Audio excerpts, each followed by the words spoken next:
Et si je vous disais que certains des outils les plus efficaces pour maîtriser les pics de glycémie ne se trouvent pas en pharmacie, mais dans un placard à épices, un bac du marché ou un coin oublié du garde-manger de votre grand-mère.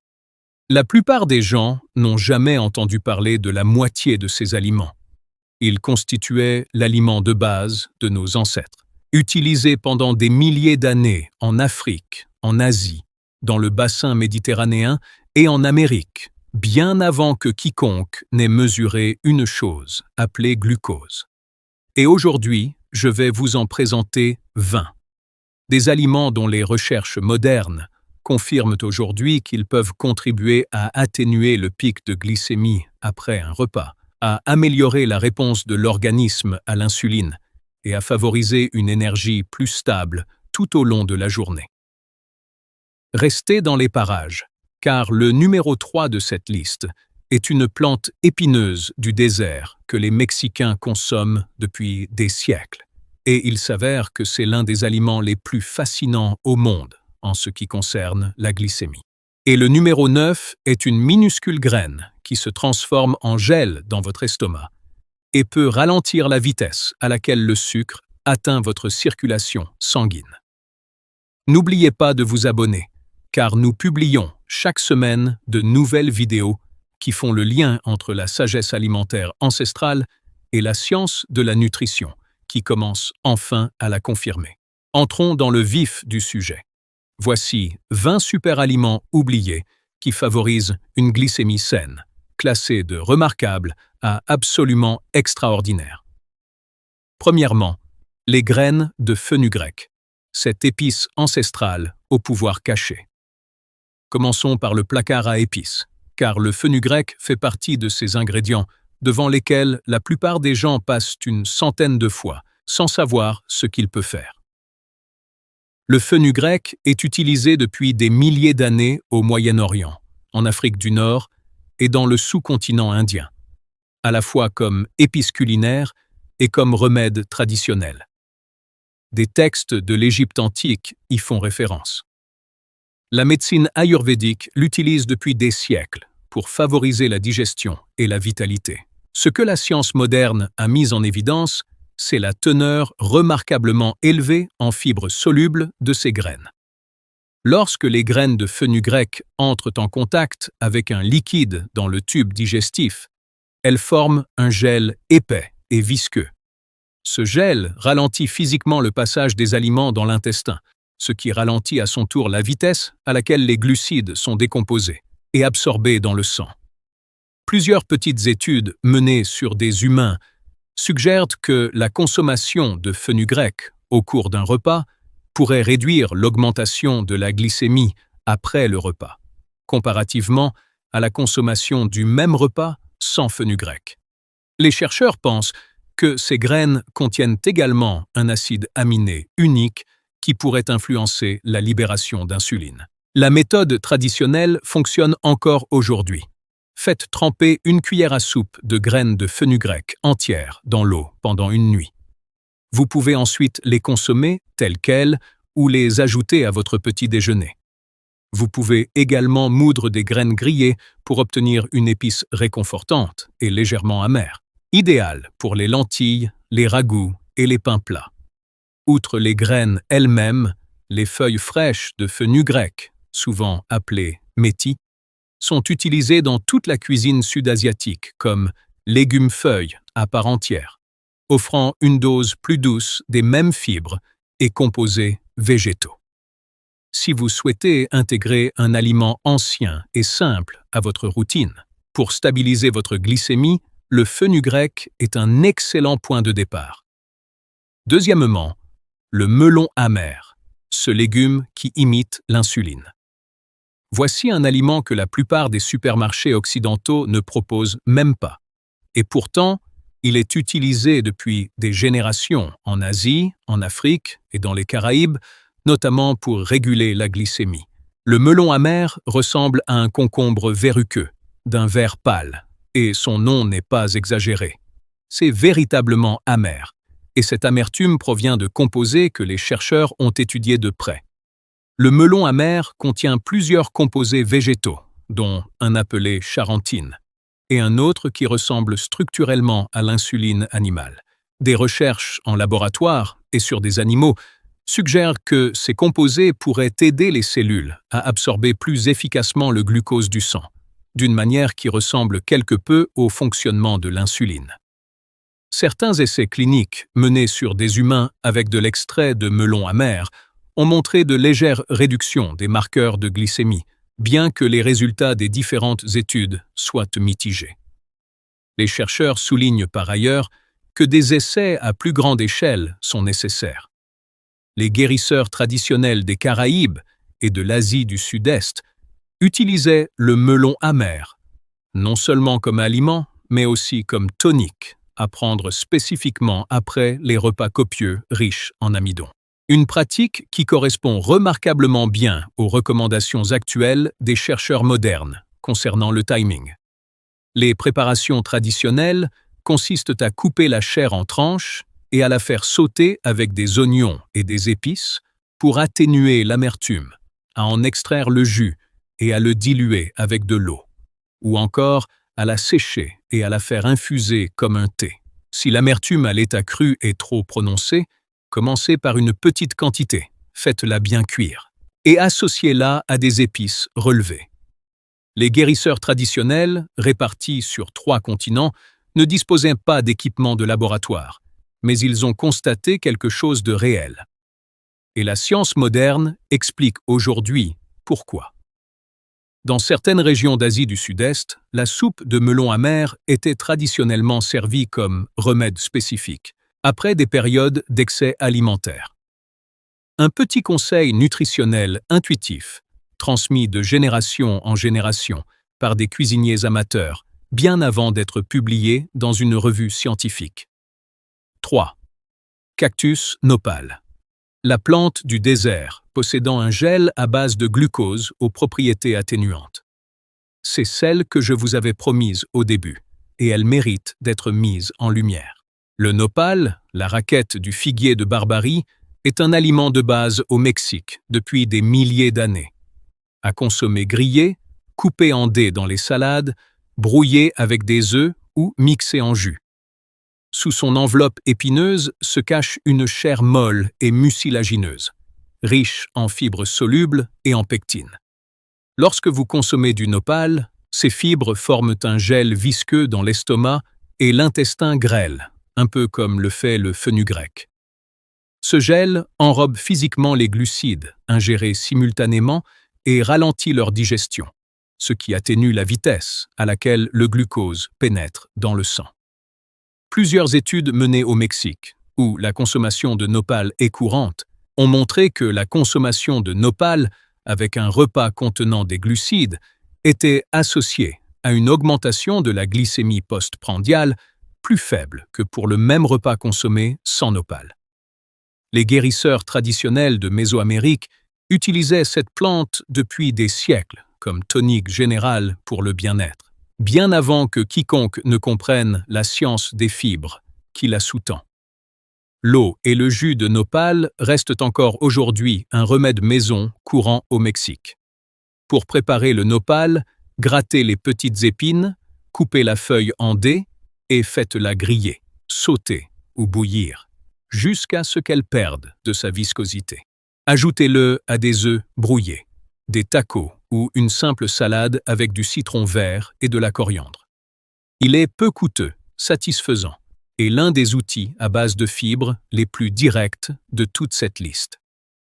Quatrièmement, l'orge perlée, la céréale qui surpasse l'avoine. L'orge a nourri des civilisations pendant des milliers d'années, de l'ancienne Mésopotamie à Rome, où elle constituait un aliment de base pour les soldats et les athlètes participant aux premiers jeux répertoriés. Ce qui distingue aujourd'hui l'orge perlée, c'est sa concentration exceptionnellement élevée en une fibre soluble spécifique, appelée bêta-glucane. Et dans cette catégorie particulière, l'orge surpasse même l'avoine, qui accapare généralement toute l'attention. Le bêta-glucane forme dans l'intestin une substance épaisse et gélatineuse qui ralentit la vidange gastrique et diminue la vitesse à laquelle le glucose provenant d'un repas pénètre dans la circulation sanguine. De nombreuses études cliniques ont comparé les repas à base d'orge aux repas à base de blé raffiné et ont constaté des réponses glycémiques et insuliniques post-prandiales significativement plus faibles avec l'orge. Certaines recherches suggèrent même qu'un seul repas riche en orge pourrait améliorer la réponse glycémique de l'organisme à un deuxième repas consommé plus tard dans la même journée, un effet que les chercheurs appellent le phénomène du deuxième repas. Dans les cultures traditionnelles, l'orge était consommée sous forme de bouillie, dans des soupes consistantes et cuites au four pour en faire des pains denses. Et cette sagesse pratique correspond parfaitement à ce que nous savons aujourd'hui du bêta-glucane. Remplacez le riz blanc par de l'orge perlée dans les soupes et les bols de céréales. Utilisez-le comme base pour un porridge salé au petit déjeuner, à la place des flocons d'avoine instantanés. C'est une céréale peu glamour, qui accomplit discrètement un travail métabolique considérable. L'eau d'orge, obtenue en faisant mijoter les grains et en filtrant le liquide, était également un remède populaire courant en Europe pendant des siècles, utilisé pour faciliter la digestion et favoriser la convalescence. Et les chercheurs modernes soupçonnent désormais que sa teneur en bêta-glucane a joué un rôle bien plus important dans sa réputation que quiconque ne l'imaginait à l'époque. 5. Les lupins, ces légumineuses anciennes presque dépourvues d'amidon digestible. Les lupins sont cultivés autour de la Méditerranée et dans les Andes depuis des milliers d'années. Traditionnellement trempés dans la saumure, ils sont consommés comme une collation salée et savoureuse sur les marchés et au coin des rues. Ce qui les distingue de presque toutes les autres haricots, c'est leur profil nutritionnel. Les lupins sont exceptionnellement riches en protéines et en fibres, tout en contenant très peu de glucides digestibles, ce qui signifie qu'ils ont un impact remarquablement faible sur la glycémie par rapport à la plupart des légumineuses, des céréales ou des encas riches en amidon. Comme la majeure partie des glucides contenus dans les lupins est constituée de fibres plutôt que d'amidon, l'organisme ne dispose tout simplement pas de beaucoup de sucre à absorber. Grâce à leur teneur élevée en protéines, les lupins contribuent également à ralentir la digestion des autres aliments consommés en même temps, atténuant ainsi la réponse glycémique de l'ensemble du repas. Les communautés traditionnelles méditerranéennes et sud-américaines les utilisent depuis longtemps comme source de protéines nourrissantes et peu coûteuses, souvent vendues par des vendeurs ambulants dans une simple saumure, une collation qui précède de plusieurs siècles l'alimentation moderne à faible teneur en glucides. Recherchez des lupins en bocal ou en conserve. Rincez-les de la saumure et mangez-les comme encas, ou ajoutez-les à vos salades et bols de céréales pour un apport supplémentaire en protéines et en fibres qui n'aura quasiment aucun impact sur la glycémie. 6 lentilles noires. L'amidon résistant et l'avantage de la libération lente. Les lentilles, en général, ont une longue et riche histoire en tant qu'aliment cultivé parmi les plus anciens de l'humanité, remontant à plus de 10 000 ans dans le Croissant fertile et en Asie du Sud. Les lentilles noires, parfois appelées lentilles beluga, en raison de leur ressemblance avec le caviar, présentent un avantage supplémentaire. Ils sont particulièrement riches en un type de glucide appelé amidon résistant. L'amidon résistant se comporte différemment dans l'organisme que l'amidon ordinaire. Au lieu d'être rapidement décomposé en glucose dans l'intestin grêle, une grande partie parvient intacte au gros intestin, où elle nourrit les bactéries intestinales bénéfiques au lieu de provoquer une hausse brutale de la glycémie. Grâce à leur teneur importante en protéines et en fibres, les lentilles noires produisent une réponse glycémique beaucoup plus douce et progressive que les céréales raffinées comme le riz blanc ou le pain blanc. Les recherches sur la consommation de légumineuses associent systématiquement une consommation régulière à une amélioration des marqueurs à long terme du contrôle de la glycémie et à une réduction de l'inflammation. Les préparations culinaires traditionnelles, les ragoûts et les dalles mijotées lentement préservent en réalité davantage d'amidon résistant que les produits à base de lentilles trop transformées. Laisser refroidir les lentilles cuites avant de les consommer permet d'augmenter encore leur teneur en amidon résistant. Faites cuire les lentilles noires avec du cumin, de l'ail et un filet d'acide comme du citron ou du vinaigre, ce qui, selon certaines recherches, pourrait ralentir davantage leur impact sur le glucose. Servez-les en accompagnement copieux ou en plat principal végétalien, et vous consommerez l'un des glucides les plus doux qui soient.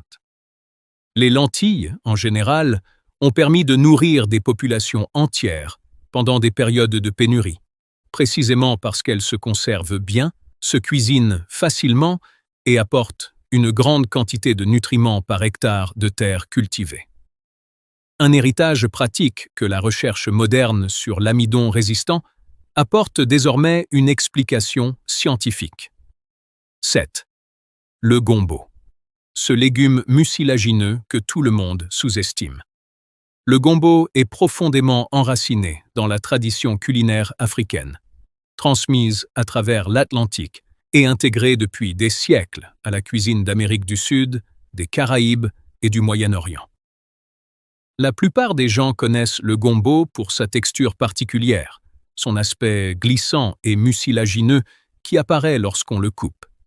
C'est précisément cette même texture qui justifie sa présence dans cette liste. Le mucilage du gombo est une fibre soluble qui, comme le nopal et le fenugrec, forme une substance visqueuse dans le tube digestif. Cette viscosité ralentit la vitesse à laquelle les glucides d'un repas sont décomposés et absorbés, ce qui contribue à atténuer l'ampleur du pic de glycémie après le repas. Certaines recherches en laboratoire ont également mis en évidence des composés spécifiques présents dans le gombo qui pourraient interagir avec des enzymes impliquées dans la digestion des glucides, bien que ces recherches soient encore en développement.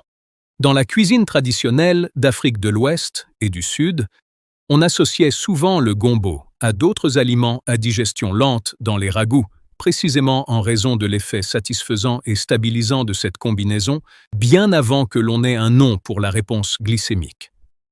Même le gombo séché et réduit en poudre était traditionnellement mélangé à de l'eau comme remède populaire dans certaines régions d'Afrique de l'Ouest.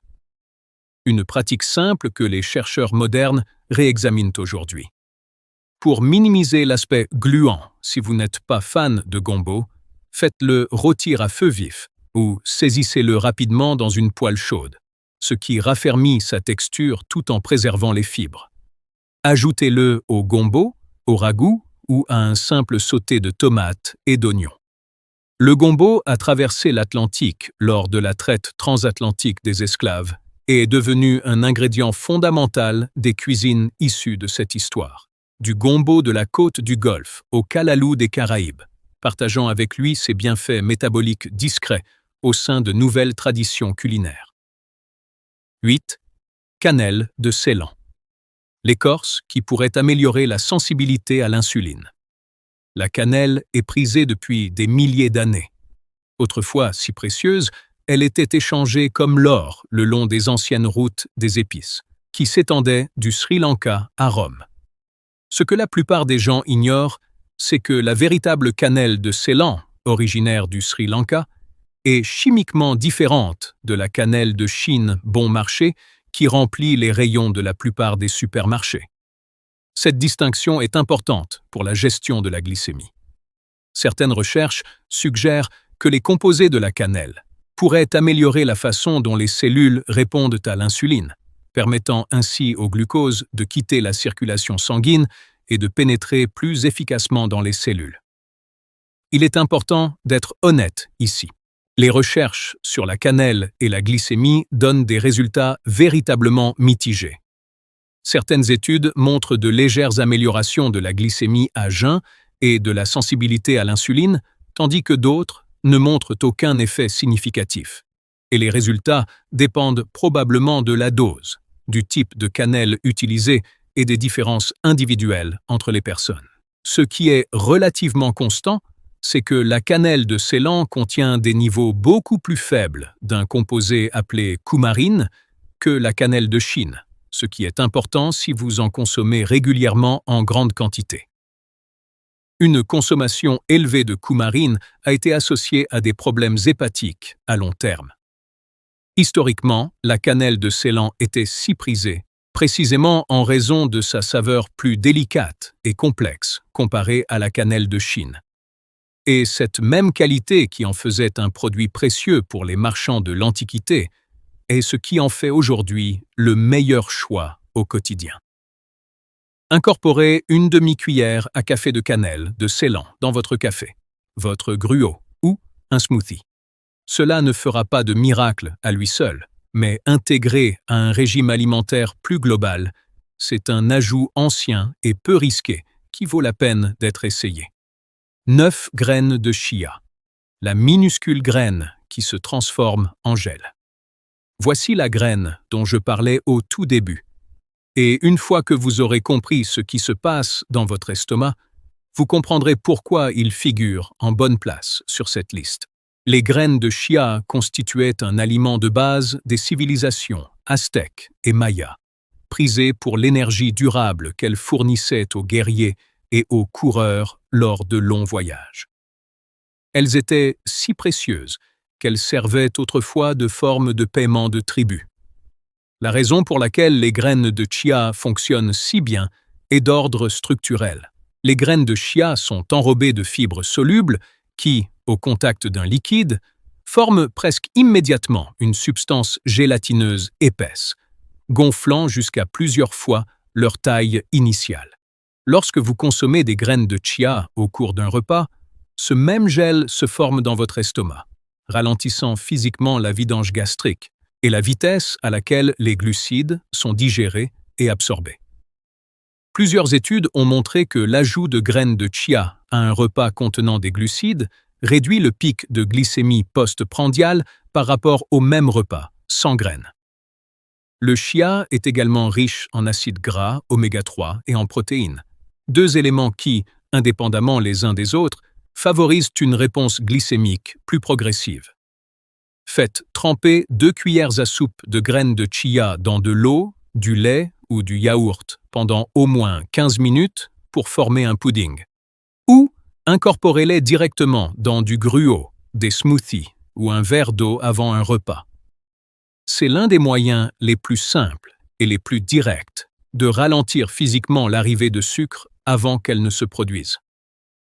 Les coureurs et messagers aztèques auraient emporté des graines de chia lors de longs voyages comme source d'énergie portable et durable.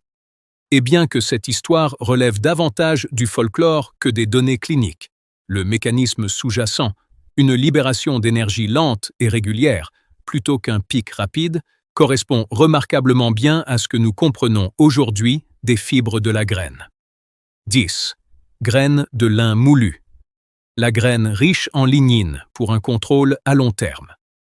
Le lin est cultivé depuis des milliers d'années et figure parmi les plus anciennes cultures de l'histoire humaine. Apprécié des anciens Égyptiens et Mésopotamiens pour ses fibres et son huile, le lin est cultivé depuis les premiers établissements agricoles. Pour la glycémie, les graines de lin moulu offrent une combinaison que peu d'autres aliments peuvent égaler. Elle est riche en fibres solubles, similaire en fonction aux graines de chia et au fenugrec, ralentissant l'absorption des glucides. Mais le lin contient également des niveaux exceptionnellement élevés de composés végétaux, appelés lignanes, qui, selon certaines recherches, pourraient favoriser la sensibilité à l'insuline et réduire les marqueurs de l'inflammation au fil du temps. Un effet à plus long terme plutôt qu'immédiat. Il est à noter que les graines de lin doivent être moulues plutôt que consommées entières, car les graines de lin entières traversent en grande partie le système digestif sans être digérées, emportant avec elles la plupart de leurs bienfaits.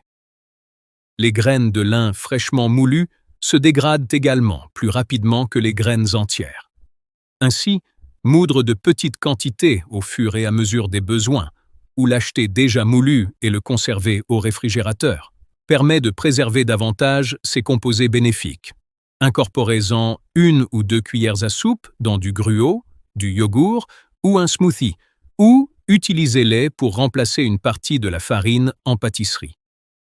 C'est une graine discrète qui accomplit un travail cumulatif silencieux en arrière-plan. 11. Gruau de sarrasin. La graine ancienne contenant un composé unique favorable au glucose. Malgré son nom, le sarrasin n'est pas une céréale. C'est une graine apparentée à la rhubarbe, cultivée depuis des siècles en Europe de l'Est et en Asie, qui constitue la base de plats, comme le kasha russe et les soba japonaises. Ce qui distingue le sarrasin, c'est un composé végétal spécifique, appelé D-chiroinositol. Les recherches menées sur ce composé suggèrent qu'il pourrait jouer un rôle dans la façon dont les cellules réagissent à l'insuline et traitent le glucose. Et le sarrasin est l'un des rares aliments courants qui en contiennent naturellement des quantités significatives. De plus, le sarrasin est naturellement riche en fibres et en protéines, contrairement à de nombreux autres féculents, ce qui ralentit sa digestion. Dans les foyers traditionnels d'Europe de l'Est, le porridge de sarrasin était consommé depuis des générations, comme un petit déjeuner copieux et nourrissant, bien avant que quiconque n'ait isolé le composé spécifique responsable de son effet bénéfique sur les niveaux d'énergie. Et le miel de sarrasin, fabriqué à partir de ces fleurs sombres caractéristiques, possède sa propre longue tradition de remède populaire. Faites griller les grains de sarrasin crus dans une poêle sèche avant la cuisson pour faire ressortir une saveur plus profonde et plus noisettée. Laissez-les ensuite mijoter comme du riz. Utilisez le sarrasin cuit comme base pour des bols salés. Ou essayez les nouilles soba traditionnelles au sarrasin à la place des pâtes de blé raffinées. C'est une plante véritablement différente du blé et du riz que la plupart des gens consomment par défaut. Et cette différence est importante, car il ne s'agit pas du tout d'un véritable grain de graminée. Le sarrasin est également naturellement sans gluten, ce qui explique en partie pourquoi il a prospéré si longtemps dans des régions aux saisons de croissance courtes et rudes, où le blé peinait à s'implanter. 12. Teff. Le minuscule grain qui a bâti une civilisation antique. Le teff est l'une des plus petites céréales au monde, si petit que 1000 grains pèsent à peine 1 gramme. Et pourtant, elle a permis à la civilisation éthiopienne de se maintenir pendant des milliers d'années. Connu notamment comme base de l'injera, ce pain plat, fermenté et spongieux, élément central de la cuisine éthiopienne. La petite taille du teff s'accompagne d'une densité nutritionnelle exceptionnelle. Il est particulièrement riche en fibres et en protéines par rapport à sa teneur en glucides. De plus, le processus de fermentation traditionnellement utilisé pour fabriquer l'injera ralentit encore sa digestion et modère son impact sur la glycémie par rapport aux céréales raffinées non fermentées. Des recherches comparant le teff à des céréales plus raffinées ont montré une augmentation relativement progressive de la glycémie après le repas, probablement due à sa teneur en fibres et à sa proportion exceptionnellement élevée d'amidon résistant pour une céréale. Les techniques traditionnelles de fermentation éthiopienne, développées au fil des siècles sans aucune compréhension de la réponse glycémique, produisent précisément le type d'aliment de base à digestion lente que la recherche moderne reconnaît aujourd'hui comme étant favorable. Et le teff est resté un pilier de l'alimentation en Éthiopie, même si le blé et le riz ont supplanté les céréales traditionnelles ailleurs dans le monde. Cuisinez le teff pour en faire une bouillie chaude semblable à la crème de blé, ou utilisez la farine de teff en pâtisserie pour remplacer une partie de la farine raffinée. Si vous souhaitez la déguster de façon traditionnelle, cherchez de l'injera fermenté authentique dans un restaurant ou un marché éthiopien.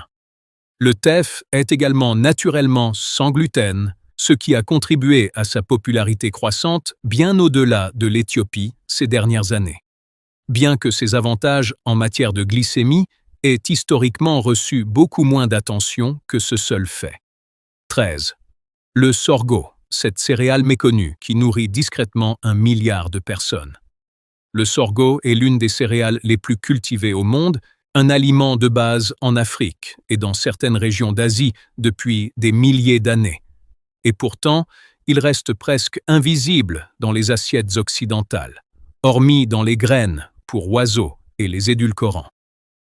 C'est un véritable oubli, car le grain de sorgho entier présente de réels avantages. Il est riche en fibres, contient une quantité importante d'amidon résistants et regorge de polyphénols, des composés végétaux aux propriétés antioxydantes qui, selon certaines recherches, pourraient contribuer à ralentir la décomposition de l'amidon, en sucre simple, lors de la digestion. Comparé aux céréales plus raffinées, le sorgho entier produit une réponse glycémique plus progressive, notamment grâce à sa structure intacte de fibres et d'amidon. Les communautés africaines traditionnelles préparent depuis longtemps le sorgho sous forme de bouillie épaisse, de pain plat et le fermentent pour en faire des boissons traditionnelles, des méthodes qui préservent une grande partie de ses propriétés bénéfiques. Et la tolérance du sorgho à la sécheresse en a fait un aliment de base fiable, dans des régions où des céréales plus fragiles ne poussaient pas. Les grains de sorgho entiers peuvent être cuits comme du riz ou de l'orge, mijotés jusqu'à ce qu'ils soient tendres et moelleux, et utilisés comme base pour des bols de céréales ou comme accompagnement copieux. Le sorgho soufflé constitue également une alternative riche en fibres au maïs soufflé. C'est une céréale qui a discrètement nourri une immense partie de la population mondiale pendant des millénaires. Et elle mérite aussi une place dans votre assiette. 14. Haricots azuki. Le petit haricot rouge a la teneur exceptionnellement élevée en fibres. Les haricots azuki sont cultivés en Asie de l'Est depuis des milliers d'années. Traditionnellement utilisés dans les plats salés et, chose intéressante, dans les desserts sucrés au Japon, en Chine et en Corée. Ce qui les rend pertinents ici, c'est leur teneur exceptionnelle en fibres et en protéines par rapport à leur teneur en glucides. Comme les autres légumineuses de cette liste, les haricots azuki se digèrent lentement, et les recherches comparant les repas à base de légumineuses aux repas à base de céréales raffinées montrent systématiquement une réponse glycémique et insulinique plus faible et plus progressive avec les légumineuses, comme l'azuki. Leur teneur en fibres favorise également le microbiome intestinal, et des études ont de plus en plus établi un lien entre un environnement intestinal plus sain et une meilleure régulation globale de la glycémie. Les préparations traditionnelles comprennent des soupes mijotées et des ragoûts savoureux, des méthodes qui tirent le meilleur parti du profil nutritionnel dense des haricots, sans nécessiter beaucoup de sucre ajouté ou d'amidon raffiné. Dans la tradition japonaise, les haricots azuki sont depuis longtemps associés à la vitalité et à la bonne santé, et sont servis lors des célébrations précisément pour cette raison. Faites cuire les haricots azuki secs à feu doux jusqu'à ce qu'ils soient tendres. Utilisez-les ensuite dans des soupes, des bols de céréales ou un simple accompagnement à l'ail et au gingembre. Remplacez une portion de riz blanc ou de pain par une portion de haricots azuki est un petit changement pratique qui a un impact significatif sur la glycémie. Même la pâte de haricots rouges sucrés, si populaire dans les desserts d'Asie de l'Est, a commencé comme un moyen de rendre un aliment de base nourrissant et à digestion lente, plus agréable à consommer. Une tradition qu'il convient de perpétuer, même si les versions modernes, riches en sucre, se sont éloignées de l'intention originale. 15. Le pourpier, cette herbe verte sauvage qui pousse à la vue de tous. Voici une plante que la plupart des gens arrachent de leur jardin comme une mauvaise herbe, sans se rendre compte de ce qu'ils jettent. Le pourpier est en réalité consommé intentionnellement depuis des milliers d'années dans tout le bassin méditerranéen, au Moyen-Orient et dans certaines régions d'Asie et d'Amérique latine. où il était prisé dans les régimes alimentaires traditionnels, bien avant de tomber en désuétude en Occident. Le pourpier est un légume-feuille vraiment inhabituel. Il contient des fibres importantes, une quantité notable de magnésium, un minéral impliqué dans des centaines de processus corporels, notamment la fonction de l'insuline. Et c'est l'un des rares légumes à feuilles vertes contenant une quantité significative d'acides gras oméga 3 d'origine végétale. Il est également riche en composés antioxydants qui peuvent aider à contrer le stress oxydatif, associé aux fluctuations de la glycémie au fil du temps. Les régimes méditerranéens traditionnels, systématiquement associés par la recherche à une meilleure santé métabolique, incluaient souvent le pourpier dans les salades simplement assaisonnées d'huile d'olive et de citron. Et elle occupe depuis longtemps une place de choix dans les systèmes de médecine traditionnels du Moyen-Orient et de l'Inde en tant que tonique générale pour le corps. Si vous la trouvez poussant à l'état sauvage, assurez-vous qu'elle provient d'une zone non traitée et recherchez ses petites feuilles succulentes, caractéristiques en forme de pagaie. Sinon, vous en trouverez sur les marchés de producteurs ou chez les épiciers méditerranéens et du Moyen-Orient. Ajoutez-le cru aux salades pour une touche légèrement acidulée et citronnée, ou faites-le sauter brièvement comme des épinards. C'est un rare exemple de plante qui prospère comme une mauvaise herbe indésirable dans les jardins modernes, alors qu'elle était activement cultivée et appréciée comme légume dans ces mêmes régions des siècles auparavant. Un petit rappel de la quantité de connaissances pratiques en matière d'alimentation qui s'est perdue discrètement au fil du temps. 16. Les framboises rouges, le fruit qui surprend tout le monde. Les baies, en général, jouissent d'une excellente réputation dans le domaine de la nutrition. Mais les framboises méritent une attention particulière en ce qui concerne la glycémie. La framboise rouge est cueillie et cultivée depuis des milliers d'années en Europe, en Asie et en Amérique du Nord. Ce qui les distingue, c'est leur combinaison d'une teneur élevée en fibres et d'une riche teneur en anthocyanes. Ces composés antioxydants à la couleur intense, que l'on retrouve également dans les myrtilles et les mûres.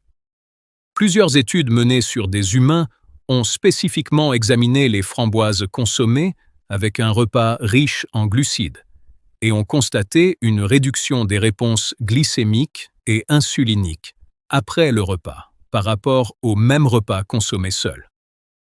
Les chercheurs pensent que la combinaison de fibres ralentissant la digestion et de composés végétaux spécifiques interagissant avec les enzymes digestives des glucides joue un rôle.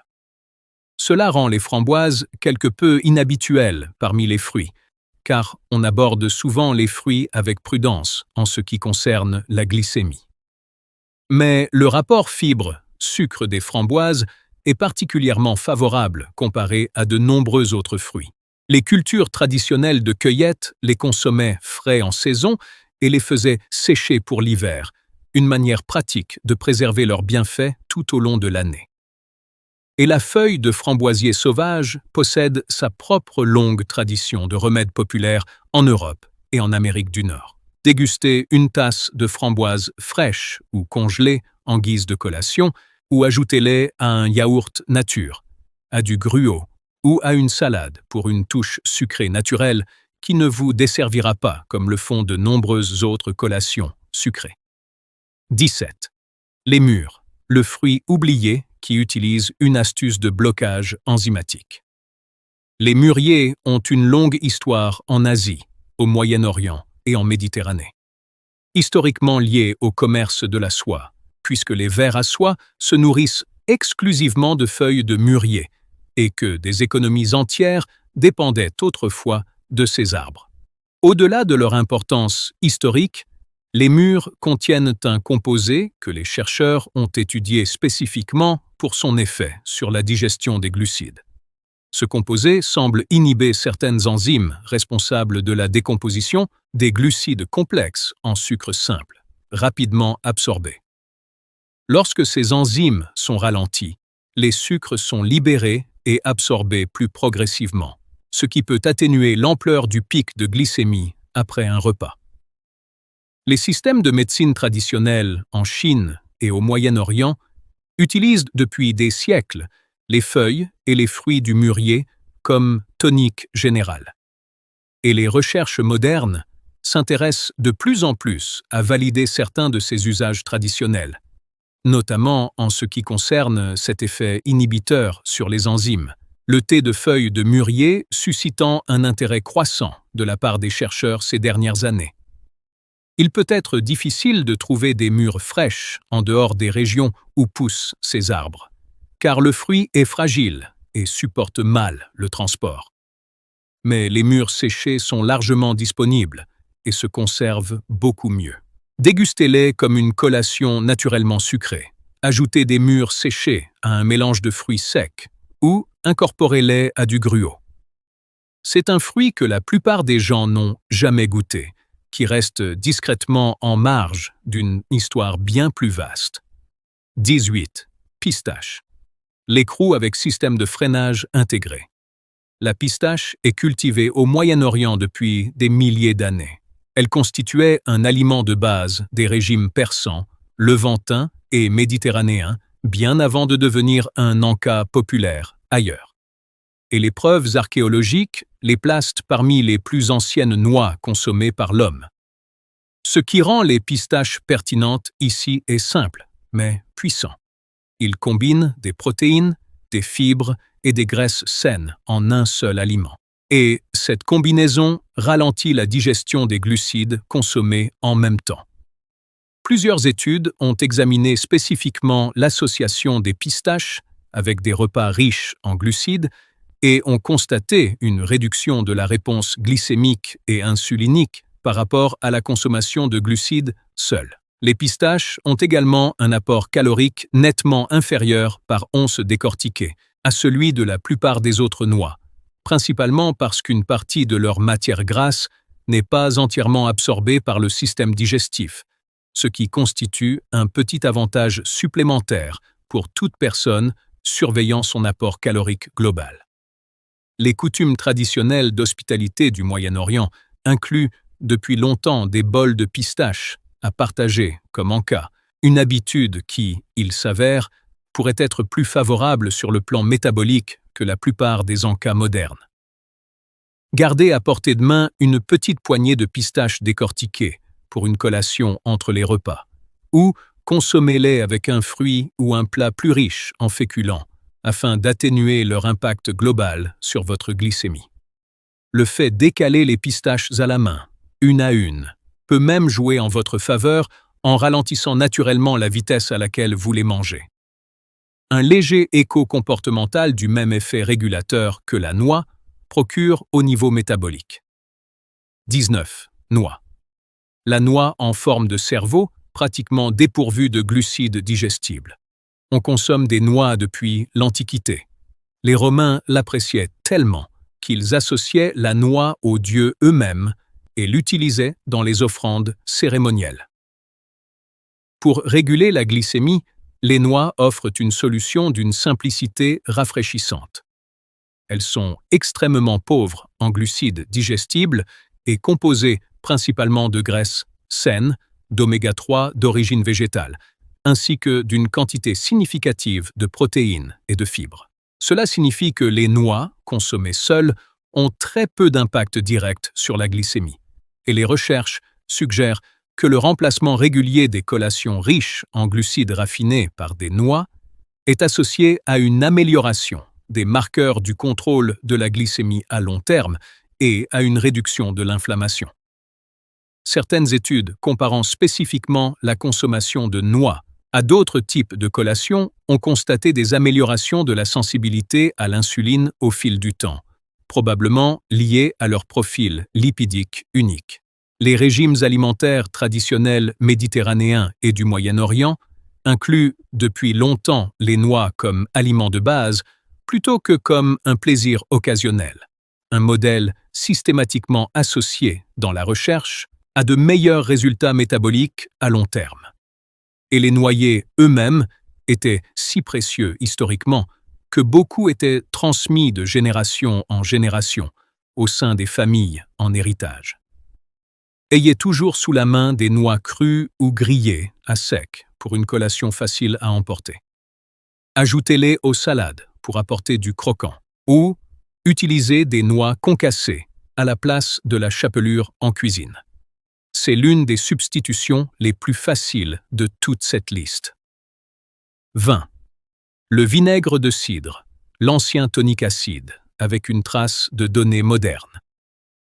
Et nous voici au numéro 20, l'aliment avec lequel je voulais conclure, car il relie toute cette liste en une seule habitude pratique. Le vinaigre est utilisé à des fins médicinales depuis des milliers d'années. Hippocrate lui-même y fait référence et il est utilisé dans d'innombrables systèmes de guérison traditionnels, comme tonique générale, avec des traces historiques de production de vinaigre fermenté remontant à l'ancienne Babylone. En ce qui concerne la glycémie en particulier, le composé actif du vinaigre, l'acide acétique, a été étudié plus directement que presque tous les autres éléments de cette liste. Plusieurs études menées sur des humains ont montré que la consommation d'une petite quantité de vinaigre, généralement diluée dans de l'eau au cours d'un repas contenant des glucides, peut réduire l'augmentation immédiate du taux de glucose après le repas chez certaines personnes. Les chercheurs pensent que l'acide acétique pourrait ralentir la dégradation de l'amidon dans l'intestin et influencer la façon dont les cellules de l'organisme réagissent à l'insuline. Il convient de noter que tout le monde ne réagit pas de la même manière et que l'effet semble plus constant lorsque le vinaigre est consommé directement avec un repas riche en glucides plutôt que seul, à jeun. Les préparations traditionnelles sont simples. Diluer 1 à 2 cuillères à soupe de vinaigre de cidre de pomme non filtré et non pasteurisé dans un verre d'eau, et le boire peu avant un repas, ou l'utiliser généreusement dans une vinaigrette pour accompagner une salade. Le vinaigre non dilué peut irriter la gorge et éroder l'émail des dents à la longue. La dilution est donc importante. C'est une habitude humble et ancienne que la recherche moderne ne cesse de confirmer. Dans d'innombrables cultures culinaires traditionnelles, un filet de vinaigre sur un plat riche en amidon, qu'il s'agisse de riz, de pommes de terre ou de pain, était tout simplement considéré comme une bonne pratique bien avant que quiconque ne l'envisage en termes de courbe de glycémie. Et c'est peut-être l'une des habitudes les plus faciles et les moins coûteuses de toute cette liste à adopter dès ce soir.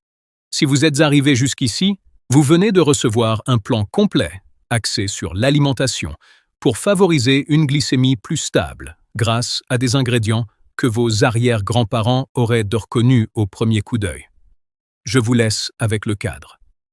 Digestion lente à la source grâce à des fibres visqueuses et gélifiantes comme le fenugrec, le nopal, le gombo, le chia et les graines de lin. Privilégiez les céréales et les graines anciennes et complètes aux produits raffinés, notamment l'orge, le sarrasin, le teff et le sorgho. Privilégiez les légumineuses pour une réponse glucidique plus douce, comme les lupins, les lentilles noires et les haricots adzuki. Privilégiez les aliments riches en fibres et en antioxydants comme le pourpier, les framboises et les mûres, plutôt que les encas transformés. Et pour compléter le tout, des aliments riches en protéines et en matières grasses comme les pistaches et les noix. Sans oublier l'ancienne habitude d'un peu de vinaigre avant le repas. Rien de tout cela ne remplace les soins médicaux. Et si vous gérez un diabète ou prenez des médicaments, ces aliments doivent être intégrés à votre traitement et discutés avec votre médecin, et non s'y substituer. Mais à la base, il s'agit d'une stratégie alimentaire sur laquelle de véritables communautés se sont appuyées pendant des milliers d'années avant l'existence des glucomètres. Et la science moderne commence seulement à expliquer pourquoi cela a fonctionné. N'hésitez pas à cliquer sur le bouton « J'aime » si cette vidéo a changé votre façon de percevoir la nourriture dans votre assiette. Laissez un commentaire et dites-moi quel aliment de cette liste vous a le plus surpris. Êtes-vous plutôt nopal, chia ou vinaigre de cidre? Je lis tous les commentaires et j'adore recevoir vos messages. Et si vous n'êtes pas encore abonné à cette chaîne, cliquez sur le bouton « S'abonner » et activez la cloche pour ne jamais manquer une vidéo. Nous construisons une communauté qui prend au sérieux la nourriture et la sagesse ancestrale, fondée sur des preuves, pratiques et profondément liées au fonctionnement réel du corps. Car les outils les plus efficaces pour une énergie stable et une glycémie stable n'ont jamais été enfermés dans un laboratoire. Elles poussaient déjà dans le jardin.